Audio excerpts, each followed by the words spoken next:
Have you noticed that no matter what's happening in the world, it's never Krasnov's fault? The economy is collapsing.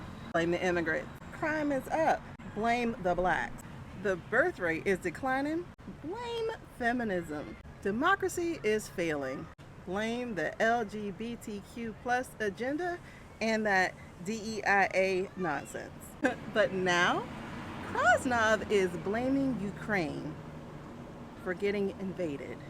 Hey y'all, I'm Shaniqua, and this is I Got Tea. Time to educate America because clearly somebody needs to.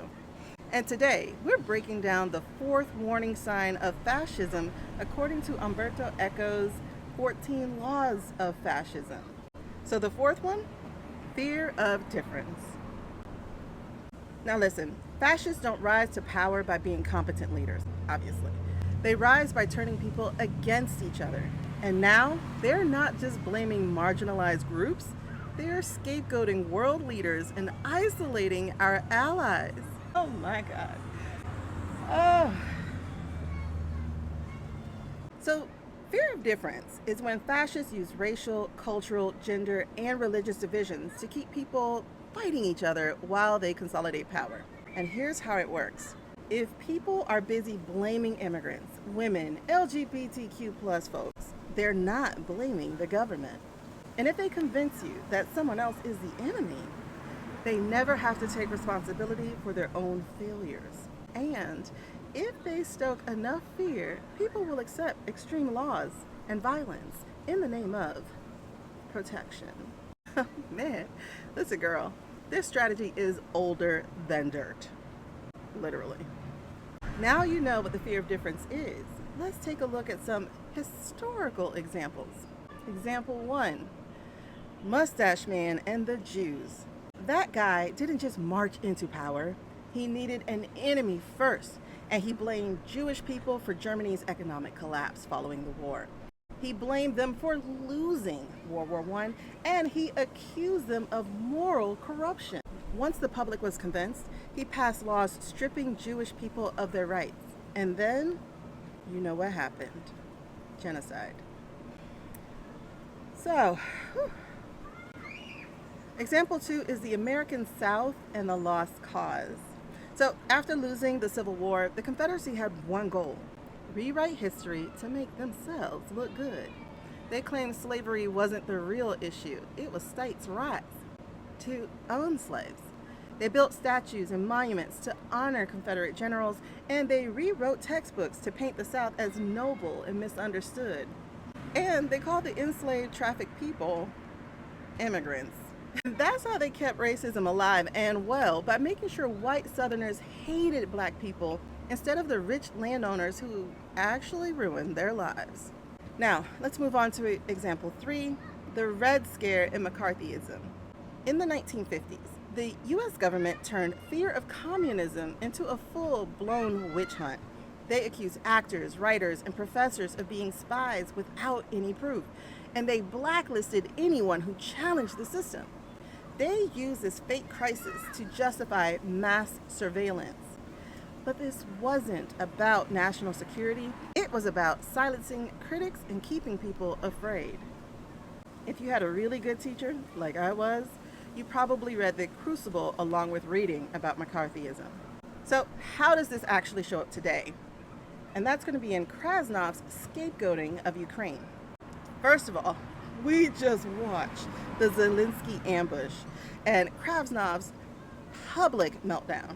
See, Krasnov held a diplomatic meeting with Zelensky to discuss U.S. support for Ukraine. But instead of a private negotiation, he turned it into a live TV ambush with Kremlin streaming. He packed the room with GOP members like that Vance guy to back him up. And instead of addressing the war, they mocked Zelensky for not wearing a suit. But Zelensky, y'all, he shut them down with the best response ever. We are at war. But when that's over, I'll be sure to get a costume like yours. Support for Ukraine, y'all. Krasnov's rage and Russian talking points. Oh, he was so full of them. See, Krasnov called Zelensky a dictator, straight out of Russian propaganda. And instead of siding with Ukraine, he blamed them for Russia's invasion. I mean, if you watched it, he turned red, he was yelling, he started screaming, and he lost complete control. And they call women the emotional ones. And the real reason behind that meeting, it was a power grab for minerals, right? This meeting was supposed to be about negotiating mineral rights in exchange for U.S. protection. But who's obsessed with minerals, y'all? That's right, the pasty billionaire. And Ukraine has valuable lithium deposits for the billionaire Starlink satellites as well as Tesla batteries. Now, Krasnov is also looking to claim Greenland's supply of lithium, off the books. But Zelensky calls him out. See, while Krasnov smugly said things like, if I were president, none of this would happen, Zelensky, he clapped back, y'all. He said, you're right. You would have just given us to Russia. And what the heck was Vance doing? You have to thank the U.S.? For what? Anyway, let's talk about why this is dangerous. Because even though it's fun to talk about, it's great gossip, the truth is, if they can make people afraid, they can make them obedient. And if they can convince people that minorities and allies are the enemy, they can justify violence. And I am telling you, y'all, at this point, getting physical is not an option. It's just a matter of when. And once they have control, no one is safe. Big ups, by the way, to the 21 who quit. So let's talk about what we can do to fight back besides just quitting. Number one, and I wish this would really happen, stop falling for the division. The real enemy is the ruling class, not each other. The other thing you have to do is call out propaganda.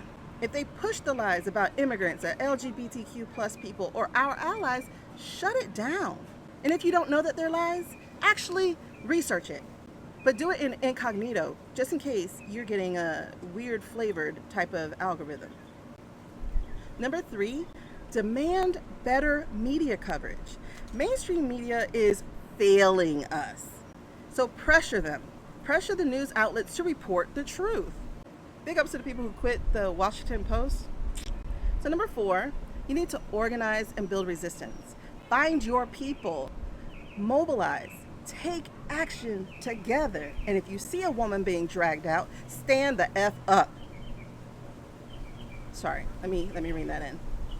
Because the truth is, y'all, if Ukraine was really the problem, why is Krasnov siding with the man invading them? And since he loves dictators so much, why does he hate Zelensky? Obviously, there's some lie at play here. So, y'all, this has been I Got Tea.